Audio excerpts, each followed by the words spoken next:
Bien, la clase de hoy lo que vamos a ver es una de las vías metabólicas que yo les mencioné en la clase pasada, que es la de la respiración celular, y es una manera de cómo obtienen energía las células. O sea, para todos los procesos metabólicos de la célula, todos los procesos tanto catabólicos como anabólicos, es necesaria la presencia de energía. Habíamos hablado en la clase anterior que las reacciones endergónicas requieren de energía y una energía necesaria también que la da las enzimas, que es la energía de activación, y además energía que se aporte, por ejemplo, para la formación de enlaces.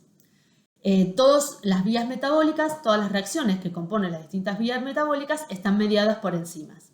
Pero además es necesario el aporte de energía. ¿Cómo obtienen energía las células entonces? El combustible más común de las células es la glucosa. Ustedes recuerdan, la glucosa es un hidrato de carbono, es un monosacárido y está compuesto por 6 átomos de carbono, 12 de hidrógeno y 6 de oxígeno. Entonces ahí tienen ustedes cuál es la composición química de la glucosa. Otros compuestos son transformados a través de vías metabólicas en glucosa para hacer luego esta, y esto entre comillas, quemada, o sea, para que ocurra una combustión dentro de nuestras células, para obtener energía que será utilizada en el metabolismo celular. Para resumir, las vías metabólicas, todas las transformaciones químicas complejas en las células no ocurren en una única reacción, sino en una serie sucesiva de reacciones o vías metabólicas. Que yo les había dicho que es el reactivo, el producto de una reacción es el reactivo de la siguiente y así sucesivamente, y todas esas transformaciones están mediadas por enzimas. Cada reacción en una vía metabólica es catalizada por una enzima específica para esa reacción, o sea que únicamente funciona para esa reacción. Las vías metabólicas son similares en casi todos los organismos o en todos los organismos, y en los eucariotas muchas vías ocurren en determinadas organelas o orgánulos, o sea, solamente en ellas. Las vías metabólicas están reguladas por enzimas claves, ¿sí? Porque aquellas que pueden o estimular como sería el inicio de una vía metabólica, o aquellas que pueden frenarla y luego reiniciarla una vez que se necesita el producto de esa vía metabólica. Ahora, ¿cuál es la moneda energética? O sea, ¿quién es el que da? Sabemos ahora que la glucosa es, a partir de la glucosa, nosotros quemándola, se obtiene la energía necesaria para los procesos metabólicos de la célula. Ahora, ¿cuál es la moneda energética? O sea, ¿quién toma esa energía que desprende la glucosa cuando es quemada? Esa moneda energética es el ATP. Ahí ustedes ven a la izquierda la estructura química del adenosin trifosfato o trifosfato de adenosina, que está compuesto por 3 fosfatos, una pentosa, en este caso la ribosa, y un ácido nucleico, en este caso la adenina. El ATP es la moneda de intercambio energético en nuestro organismo, es decir, la principal fuente de energía de los seres vivos. La liberación de energía proviene de la hidrólisis del ATP. Fíjense que tenemos 2 enlaces que unen a los 3 fosfatos. Cuando se corta el primer enlace, se rompe el primer enlace, queda en adenosin difosfato, o sea, con 2 fosfatos, ahí se libera energía. Y esa energía es utilizada para las reacciones metabólicas. O sea que los procesos de fosforilación del adenosin trifosfato, del ATP, está acoplado a una reacción que requiere energía. Al separarse los enlaces de fosfato mediante la introducción de una molécula de agua, o sea, por medio de un proceso de hidrólisis. El ATP funciona como reservorio temporal de energía, o sea, lo que hace es transportar la energía dentro de la célula, en el metabolismo celular. El ATP es adenosin difosfato, o sea, ADP, más fósforo inorgánico, y el delta G de esta reacción es menos 7 kilocalorías mol, o sea, molar. En el caso del ADP más fósforo inorgánico para formar adenosin trifosfato, el delta G es la misma cantidad, pero en distinto orden, no sé, en signo contrario. O sea, son 7 kilocalorías mol porque es, como se acuerdan que vimos en la clase pasada, en este caso es una reacción, la de formación del ATP a partir de ADP y fósforo inorgánico, endergónica. En cambio, la hidrólisis del ATP, o sea, ATP que se transforme en ADP más fósforo inorgánico, o sea, se rompa un enlace, es una reacción exergónica. Son reacciones acopladas, como les dije anteriormente, que permiten el progreso de una vía metabólica. En este caso, el ATP almacena o cede energía. Entonces, el ATP, por un efecto de hidrólisis, o sea, a través de una molécula de agua, se transforma en ADP más fósforo inorgánico más energía. Esa energía es la que se acopla a las reacciones que son endergónicas, en general.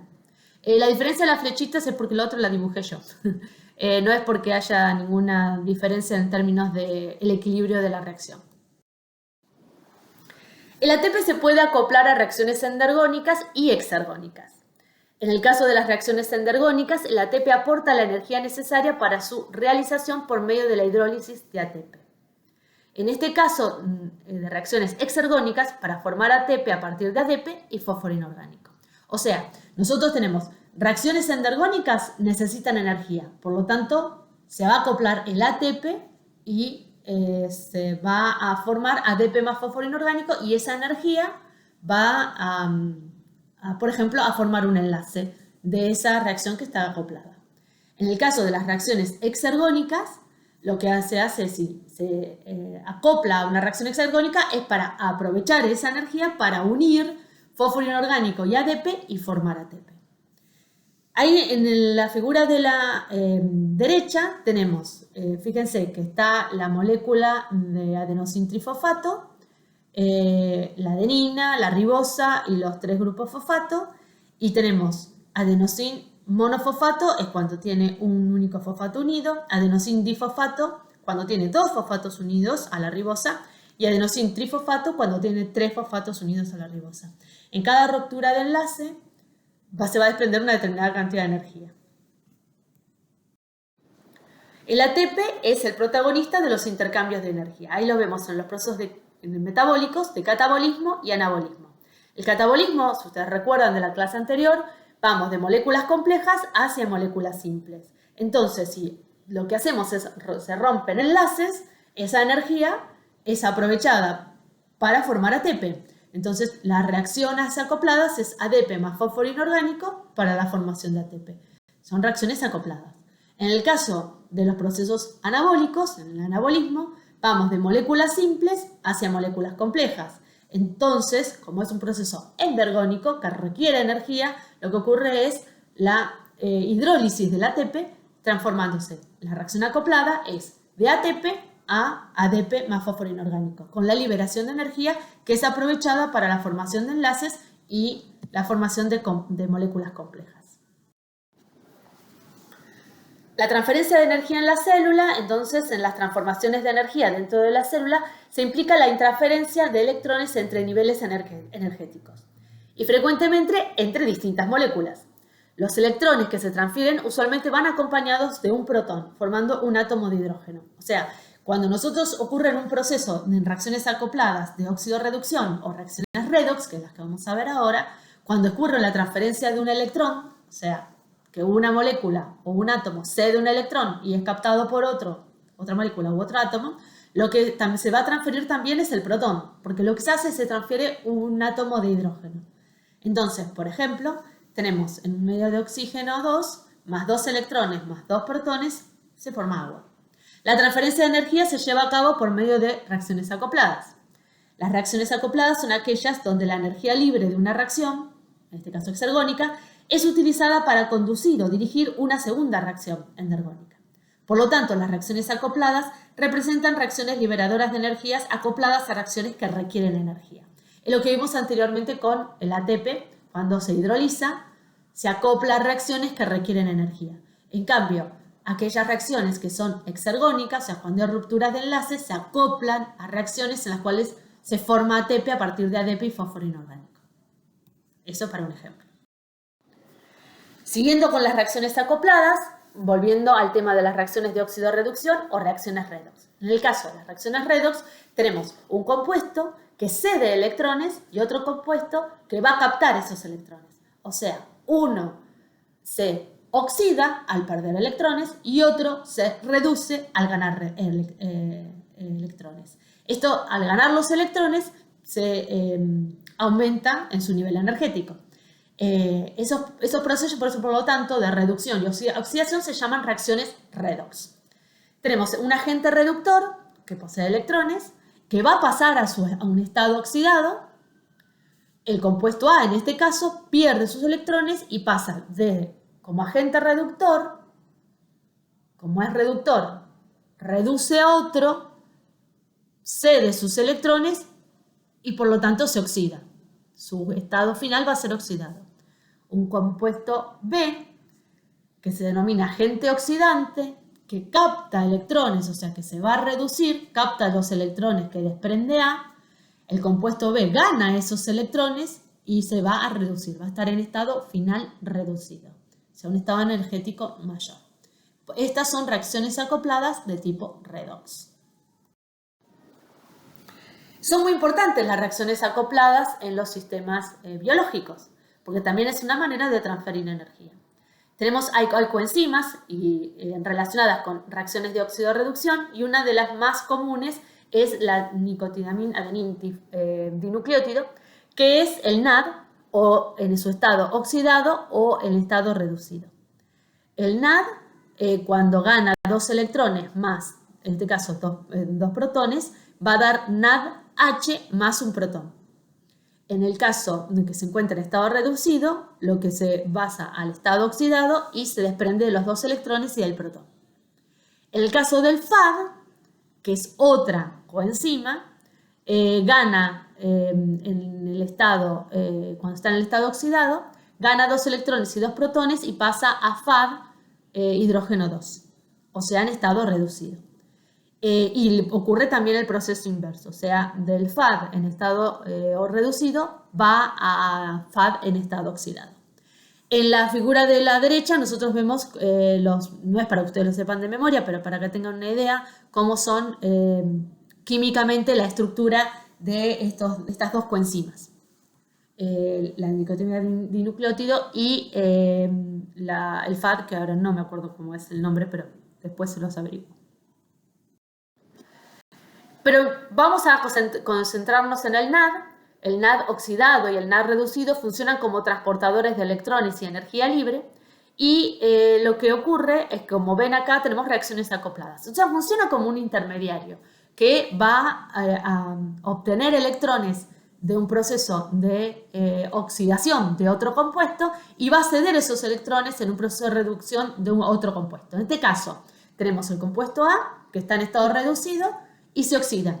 Y esos electrones los gana, en vez directamente del compuesto B, los va a ganar el NAD oxidado, transformándose en NAD reducido. Esa reacción, que está acoplada, luego puede acoplarse, cuando está en estado reducido el NAD, a reducir otro compuesto, en este caso el compuesto B, que pasa del estado oxidado al estado reducido.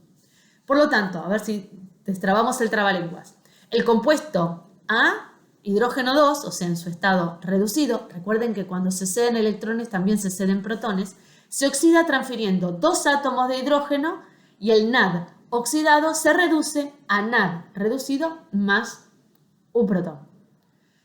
El NAD ya en estado reducido reduce a un compuesto que está en estado oxidado, que es B, a su estado reducido, B hidrógeno 2, mientras que el NAD que estaba reducido se oxida a NAD más, o sea, NAD en estado oxidado.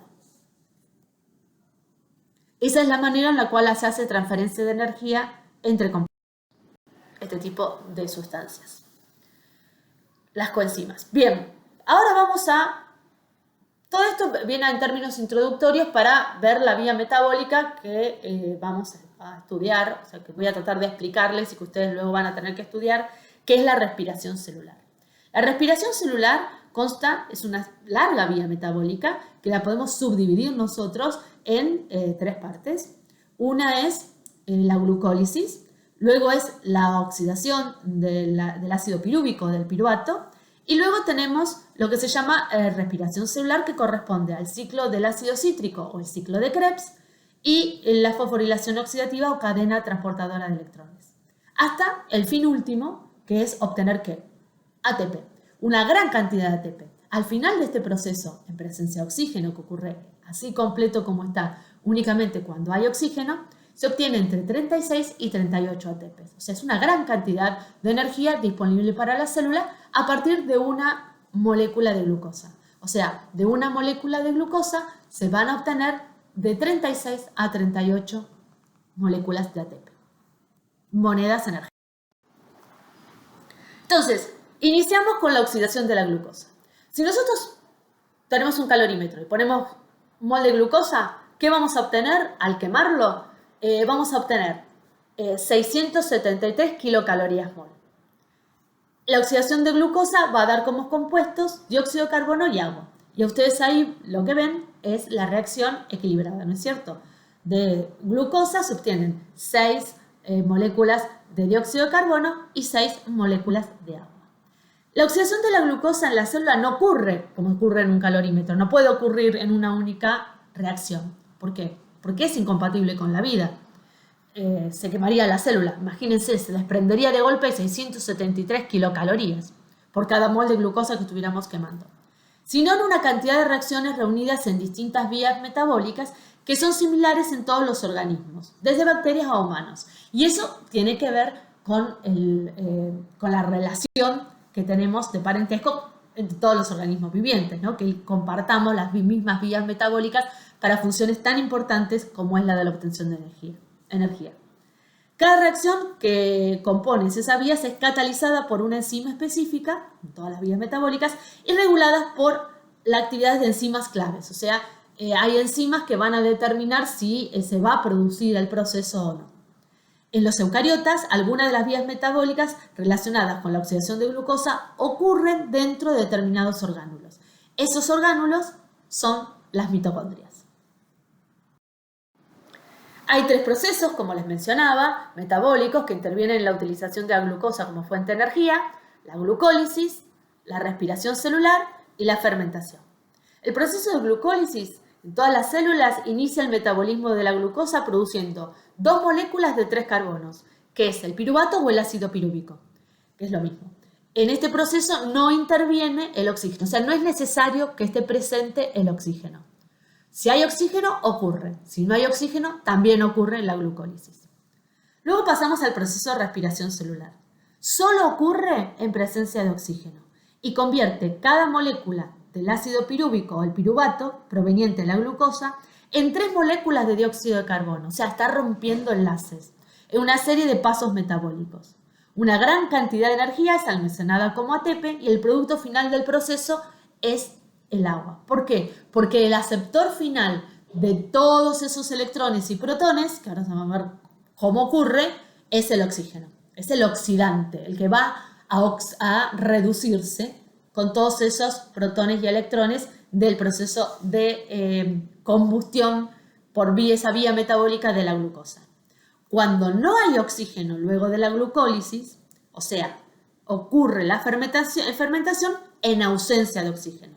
Convierte el ácido pirúvico en ácido láctico. Eso ocurre, por ejemplo, en nuestros músculos cuando nos cansamos después de mucha actividad física y sentimos el cansancio muscular con calambres, o en alcohol, la fermentación de alcohol, la formación, por ejemplo, en los procesos de fermentación que son muy comunes a partir de frutas o cualquier otra sustancia que tenga una gran cantidad de azúcares, ocurre un proceso de fermentación en proceso de anaerobiosis, o sea, ausencia de oxígeno.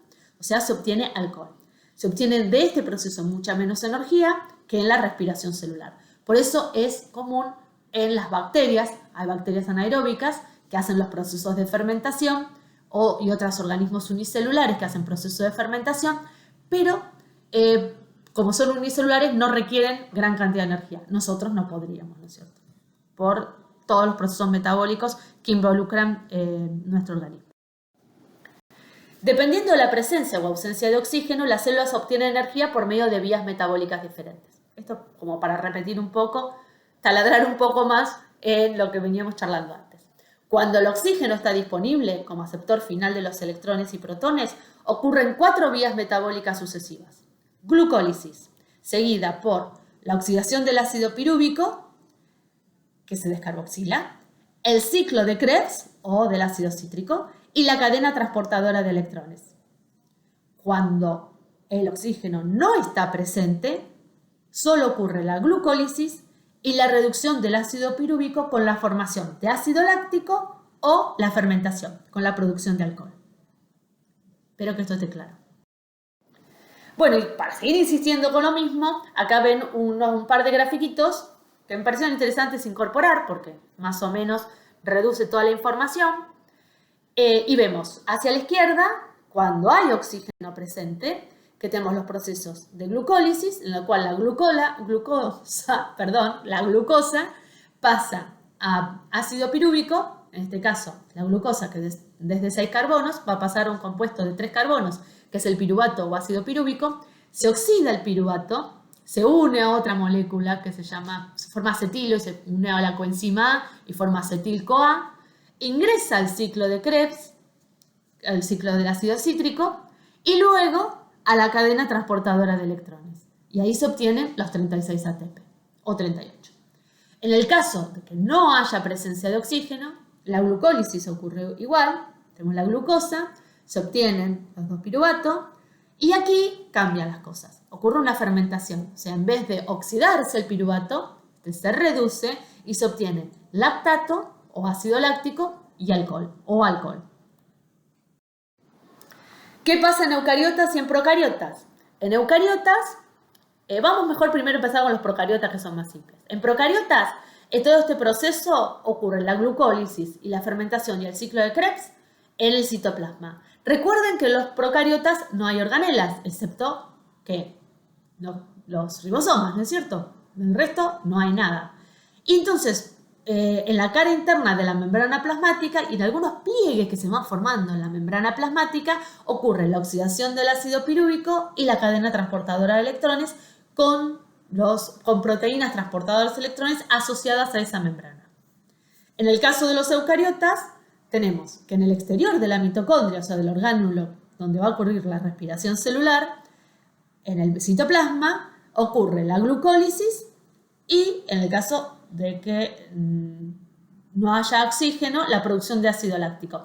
Esto ocurre generalmente en las células musculares cuando uno hace un ejercicio en lo que se denomina que pasa estado aeróbico a anaeróbico, porque gasta todo el oxígeno y no se compensa esa deuda de oxígeno. O sea, hasta que se compensa esa deuda de oxígeno, se empieza a acumular ácido láctico en la musculatura. Y eso puede producir calambres, o produce calambres. Hasta que se paga esa deuda de oxígeno y uno vuelve a recuperar la actividad muscular.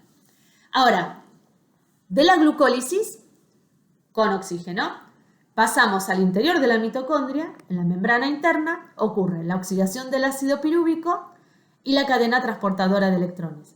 Y en la matriz mitocondrial va a ocurrir el ciclo de Krebs o el ciclo del ácido cítrico.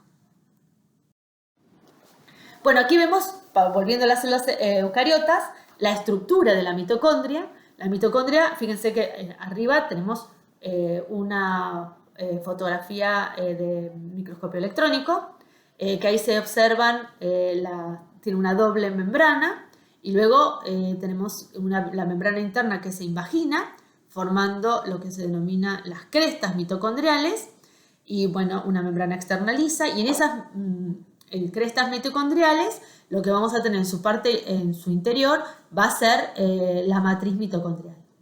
En las crestas mitocondriales va a ocurrir la cadena transportadora de electrones, en la matriz mitocondrial el ciclo de Krebs. Vamos a empezar entonces por la oxidación de la glucosa en el proceso denominado glucólisis. Fíjense que es una vía importante y lo que ocurre la vamos a ver con un cierto detalle, no exhaustivo. Nadie les va a pedir que se aprendan nombre de todas las enzimas que están ahí mediando a los distintos procesos ni de todos los compuestos intermedios hasta la obtención del piruvato.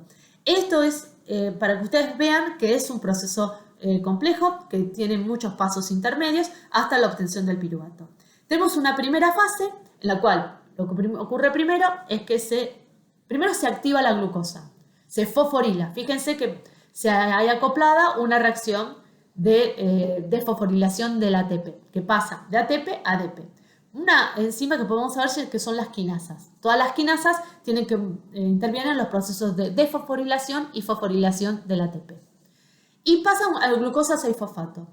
En el momento que pasa al estado de glucosa 6-fosfato, o sea que se fosforila la glucosa, es que está activa para entrar en el proceso de glucólisis. En la primera fase se llama de inversión de energía. Fíjense por qué se invierte ATP. El ATP va a pasar de un estado más alto energético a un estado de menor energía, ADP. Y luego tenemos una segunda fase que es como de cosecha de energía, que es, ahí va a ocurrir procesos acoplados de reducción y de formación de ATP, hasta la obtención, a partir de una molécula de glucosa, en 2 moléculas de piruvato o de ácido pirúvico. Estoy repitiendo anteriormente, ahora ya no solamente vemos los compuestos intermedios, sino que ahí están anotadas también las enzimas. Esto también les digo que es a título informativo. En la glucosis vamos a la primera fase, que es la fase de inversión de energía. Tenemos la glucosa, como yo les decía, que se activaba a glucosa 6-fosfato a un proceso de desfosforilación del ATP y fosforilación de la glucosa, o sea, que es una reacción acoplada, y que tenemos una quinasa, una glucoquinasa, exoquinasa, glucoquinasa, que es la que interviene en ese proceso. Luego, por otra serie de pasos, también pasamos de glucosa 6-fosfato a fructosa 6-fosfato, otra vez se vuelve a fosforilar y aparece entonces que tiene 2 fosfatos adheridos a la fructosa. Tenemos en el carbono 1 y en el carbono 6, tenemos fructosa 1,6-difosfato. Entonces todo en este proceso es con gasto de ATP. Y luego, bueno, pasamos al estado de gliceraldehído trifosfato. Luego la segunda fase, que es la fase de obtención de energía de la glucólisis, ya cuando estamos con gliceraldehído trifosfato, ahí comenzamos a cosechar energía. ¿Cómo se cosecha esa energía? Va a haber procesos de desfosforilación y vamos a pasar a empezar a romper enlaces. Y primero lo que ocurre es cuando del gliceraldehído trifosfato pasamos a 1,3-bifosfoglicerato, lo que ocurre es que bifosfoglicerato está oxidado con respecto al gliceraldehído trifosfato. Entonces, esos electrones pasan a una coenzima, el NAD, que pasa de estado oxidado a estado reducido. Luego tenemos procesos de desfosforilación, en los cuales van a formarse ADP-ATP en dos etapas, y por último se obtiene una molécula de ácido pirúvico o piruvato, ¿no? En el último paso. Esto ocurre en 2 ramas, ¿se acuerdan?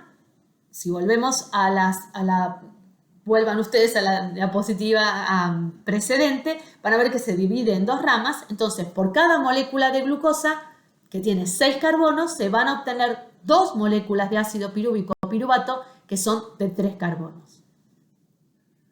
Vamos a seguir viendo ahora cómo son los cambios de energía durante el proceso de la glucólisis. Entonces, tenemos una primera etapa.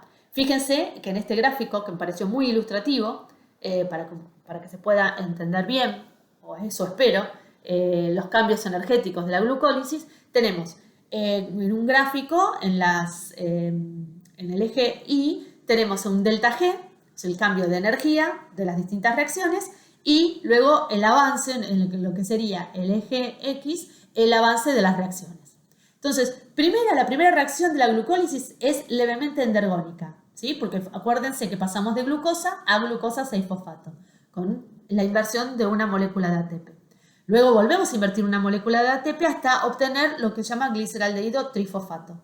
El gliceraldehído trifosfato vamos a obtener 2 moléculas de gliceraldehído trifosfato por cada molécula de glucosa. Entonces, a partir de ahí son reacciones de cosecha de energía.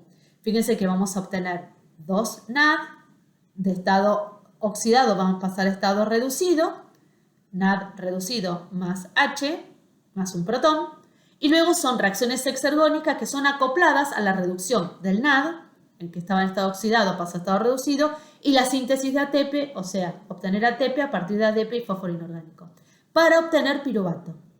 Por cada glucosa, al final de la glucólisis, se van a obtener 2 piruvatos o ácidos pirúvicos, 2 NAD reducido y 2 ATP. Y eso, apréndaselo muy bien. Bueno, esto ocurre haya o no haya oxígeno. Hasta acá llegamos con la glucólisis.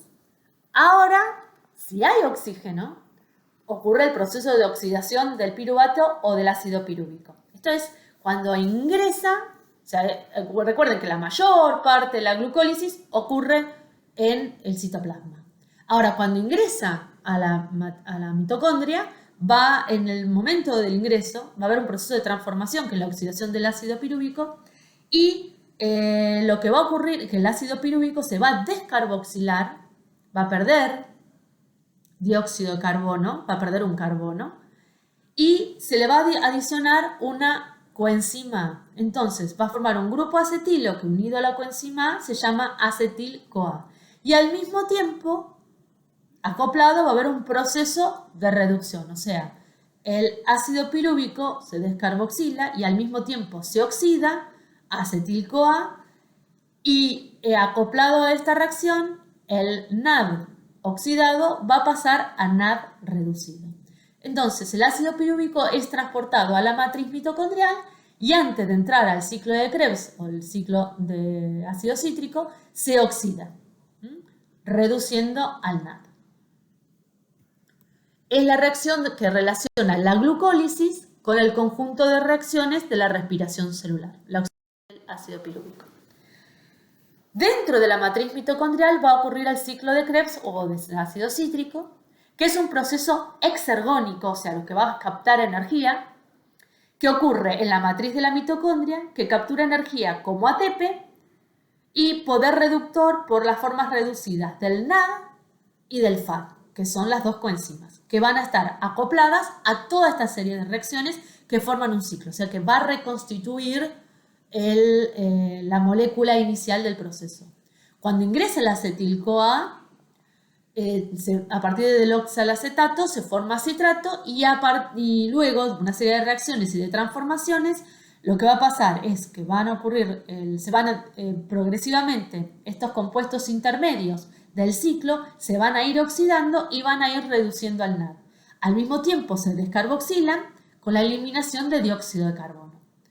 Luego tenemos, con la formación también se forma ATP y también se reduce FAD. Por cada acetil-CoA que ingresa, o sea, por cada ácido pirúvico que se oxidó, se obtienen 3 moléculas de NAD reducidas, un ATP y 2 ATP, y una molécula de FAD. Aquí vemos otra vez este tipo de gráfico, que es un cambio de energía libre durante la glucólisis, oxidación del ácido pirúvico y el ciclo de Krebs. Ya vimos lo que pasó con la glucólisis, ¿no es cierto? Que tenemos al inicio el levemente endergónico con la activación de la glucosa 6-fosfato en la fase de inversión de energía. Luego tenemos la fase de cosecha de energía hasta la obtención de 2 ácidos pirúvicos o piruvato. Luego tenemos la oxidación del ácido pirúvico con la reducción del NAD, entonces obtenemos NAD reducido. Luego se forma el acetil-CoA, se transforma en citrato, es aceptado por el oxalacetato transformándose en citrato, y a partir de ahí se obtienen 6 NAD, 2 ATP y 2 FAD. Los NAD y FAD reducidos, hasta la obtención otra vez de oxalacetato en el cierre del ciclo de Krebs. Entonces, en este momento lo que se hace es cosechar energía. ¿Qué va a pasar entonces con todos estos compuestos intermedios? Bueno, el ATP se utiliza como moneda energética. ¿Qué pasa con el NAD y el FAD? O sea, estos que son, ¿se acuerdan esos intermediarios o coenzimas que llevan electrones a otro tipo de reacción? Se pueden acoplar a otras reacciones. Y ahí vamos hacia la cadena transportadora de electrones o la fosforilación oxidativa. En este proceso, las formas reducidas de las coenzimas NAD y FAD, que provienen del ciclo de Krebs, ceden sus electrones y protones pasando sus formas oxidadas NAD oxidado y FAD-H. ¿Qué ocurre durante este proceso de la cadena transportadora de electrones? La síntesis de ATP ocurre como resultado del transporte de electrones a través de una cadena formada por citocromos o proteínas transportadoras de electrones. Los citocromos van a estar ubicados en la membrana interna de la mitocondria, o sea, en las crestas mitocondriales. ¿Se acuerdan que nosotros el ciclo de Krebs ocurría en la matriz mitocondrial? Entonces el NAD y el FAD reducido pasan de la matriz mitocondrial y son captados por esos aceptores de electrones que son los citocromos. El flujo de electrones a través de la cadena transportadora está acompañado por el flujo de protones a través de la membrana interna de la mitocondria desde la matriz mitocondrial hacia el espacio intermembranoso, o sea, entre membrana externa y membrana interna de la mitocondria, creando un gradiente de concentración de protones. Vamos a tener, por ese flujo, ese bombeo activo de protones, se van a obtener en el espacio intermembranoso mayor cantidad de protones que en la matriz mitocondrial. Y por lo tanto, va a ser más ácido el ambiente en el espacio intermembranoso que en la matriz mitocondrial. Y va a estar también más electropositivo en el espacio intermembranoso que en la matriz mitocondrial, que va a estar electronegativo. Los protones al final van a difundir de regreso a la matriz mitocondrial a través de canales de protones, acoplándose la síntesis de ATP a la difusión de protones, a ese ingreso nuevamente hacia la matriz mitocondrial. Hay una enzima que se llama ATP sintetasa que en ese acople va a producir ATP a partir de ADP de fósforo inorgánico. Va a producir la mayor cantidad de ATP que se produjo hasta ahora. Para verlo gráficamente, acá tenemos, por ejemplo, el exterior de la célula. Esto como si hubiéramos cortado en forma transversal la mitocondria. Y tenemos la membrana externa de la mitocondria, el espacio intermembranoso, la membrana interna de la mitocondria. Y en la membrana interna de la mitocondria, fíjense que tenemos esas proteínas, que son los citocromos, proteínas integrales, que son los que capturan a los electrones a distintos niveles energéticos. Fíjense que el NAD, los electrones que le aporta el NAD, que proviene del ciclo de Krebs, los captura a un determinado nivel energético, y los electrones que provienen del FAD, que los lleva el FAD, a un nivel energético levemente inferior. Los electrones del NAD entran en la cadena transportadora de electrones, los mismos que del FAD, y son transferidos a una serie de proteínas y citocromos. Los electrones y los protones son captados al final por el oxígeno y se forma agua. ¿Se acuerdan entonces al inicio, cuando hablamos de la combustión de la molécula de glucosa, que habíamos dicho que si combustionamos, o sea, quemábamos una molécula de glucosa, íbamos a obtener dióxido de carbono, agua y energía? Muy bien, acá estamos obteniendo agua. En el ciclo de Krebs y en el proceso de oxidación del ácido pirúvico se obtuvo dióxido de carbono. Y la energía, bueno, la energía va a ser obtenida a partir de ATP. Ahora vamos a verlo un poco más complejo para ver cómo ocurre este proceso de obtención de ATP. Otra vez tenemos una vista de la mitocondria, tenemos el exterior celular, o sea, lo que sería el citoplasma, la membrana externa de la mitocondria, el espacio intermembranoso y la matriz mitocondrial, o sea, la parte interna de la mitocondria con la membrana interna de la mitocondria en el medio. En esa membrana interna tenemos los citocromos. Fíjense que el NAD y el FAD ceden los electrones a los transportadores de electrones, a los citocromos, y permite el bombeo de protones hacia el espacio intermembranoso. En esas flechas rojas, a través de canales de los citocromos, se va bombeando, una vez que haya cada vez del paso de esos electrones, se van bombeando activamente protones hacia el espacio intermembranoso. Aumenta la concentración de protones en el espacio intermembranoso y hay menor concentración en la matriz mitocondrial. ¿Por qué ocurre esto? Porque cuando esos citocromos aceptan los electrones a diferentes niveles energéticos. El NAD y el FAD los ceden a un nivel energético alto. Luego los siguientes citocromos los van aceptando a niveles energéticos más bajos. Eso, cada vez que el electrón baja de un nivel energético, como si estuvieran haciendo una analogía, bajando como en escalones, en una escalera, esas bajadas de energía hacen lo que llaman despolarización de la membrana. Esa despolarización de la membrana abre canales de membrana a través de estas proteínas integrales que son los citocromos, entonces se bombean los protones al espacio intermembranoso. Ese bombeo de protones al espacio intermembranoso hace que en ese espacio haya mayor concentración de protones y además que sea más ácido.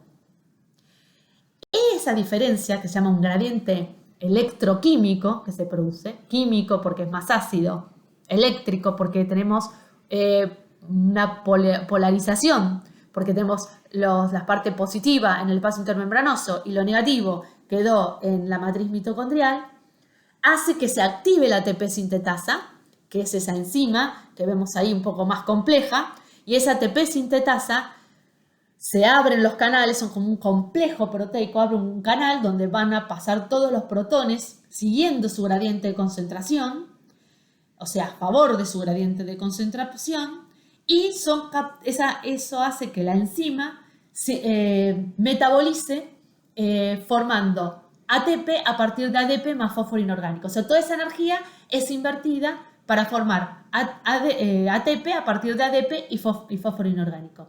O sea, formación de enlaces. Se activa entonces la ATP sintetasa, fluyen los protones hacia la matriz acoplándose a la formación de ATP. Y el último aceptor de todos esos protones y electrones que fueron pasándose los citrocromos entre sí es el oxígeno. El oxígeno es el oxidante universal. El oxígeno los captura y forma ¿qué? Oxígeno, más protones, más electrones, agua. Y ese es el ATP, es lo que nos interesa. Y el agua, bueno, el agua es un producto secundario que se forma al final de la transportadora de electrones. Ahora, ¿qué pasa en ausencia de oxígeno? Cuando no hay oxígeno, luego de la glucólisis, no prosigue el proceso de respiración celular. No se obtienen 36 o 38 ATPs como obtenemos al final de la respiración celular, luego de la cadena transportadora de electrones. Eso no ocurre. No prosigue ese proceso, sino que ocurre un proceso de fermentación, que puede ser formación de alcohol o producción de ácido láctico. Entonces, partimos de la glucólisis, la glucosa, se obtiene ATP, 2 ATP, se obtiene poder reductor, 2 NAD reducidos, y luego 2,2-piruvato, en el proceso de formación de alcohol, pasa del acetildehído a 2-etanol, y con la reducción, o sea, ahí se pierden los NAD reducidos pasando a NAD oxidados. También hay un proceso de descarboxilación. Entonces, lo que ocurre es que el piruvato, el proceso de fermentación, va a dar etanol y entonces se va a reducir. ¿Qué pasa con la formación de ácido láctico? Algo muy parecido. Ocurre un proceso de fermentación y los ácidos pirúvicos o piruvatos también van a pasar a ácido láctico, que también va a estar reducido con respecto a lo que es el piruvato. O sea que en ambos casos produce un proceso de reducción para obtener alcohol o ácido láctico. Para volver a remachar con esto y también con lo que se obtiene al final de la cadena transportadora de electrones, al final del proceso de respiración celular, no es necesaria la presencia de oxígeno para la formación de glucólisis de glucosa hasta la formación de piruvato o ácido pirúvico, o sea, de glucosa que tiene 6 carbonos a 2 moléculas de piruvato de 3 carbonos cada uno. En ese proceso no es necesario que haya oxígeno. Y también en el caso de que persista que no hay oxígeno, vamos a la fermentación y se obtienen 2 ácidos lácticos, que también es de 3 carbonos, o 2 etanoles, que son de 2 carbonos más 2 dióxido de carbono, o sea, que hay un proceso de descarboxilización. ¿Cuál es el balance final de este grupo de reacciones, de la glucólisis o de los procesos de fermentación? Solo 2 moléculas de ATP. Únicamente eso. O sea que al final de la glucólisis se obtiene 2 moléculas de ATP. Pero si hay oxígeno, o sea, cuando es necesaria la presencia de oxígeno, seguimos con el proceso de oxidación del ácido pirúvico, vamos hacia el ciclo de Krebs. En el ciclo de Krebs lo que se produce además de ATP es poder reductor y también hay un proceso de descarboxilación, como la oxidación del ácido pirúvico. Y luego vamos a la cadena transportadora de electrones y al final de la cadena de transportadora de electrones se obtienen 32 ATP, que sumados a los ATPs anteriores obtenidos llegan de 36 a 38. O sea que, para resumir, al final del proceso de todas estas vías metabólicas, la molécula de glucosa va a producir 6 dióxidos de carbono, 6 moléculas de agua y 36 a 38 ATP. La regulación de la glucólisis y la respiración están ajustadas a los requerimientos energéticos de la célula, ¿sí? Se va a producir más glucólisis y más respiración celular si nosotros estamos haciendo una actividad, o sea, si es necesario que nuestras células requieran energía. Altas concentraciones de ATP inhiben la actividad de la enzima como la inicial de la glucólisis, por ejemplo, la fosfofructoquinasa, y la del ciclo de Krebs, la citrato sintetasa. O sea, la formación de citrato cuando ingresa el acetil-CoA o la fosforilación de la glucosa al inicio de la glucólisis, si hay mucho ATP presente, van a estar inhibidas las enzimas que inician esos procesos. La actividad de la fosforilación oxidativa depende de la concentración siempre de ADP. Cuando aumenta la concentración de ADP, la fosforilación oxidativa se va a precipitar más, va a ser también más veloz, va a aumentar su tasa.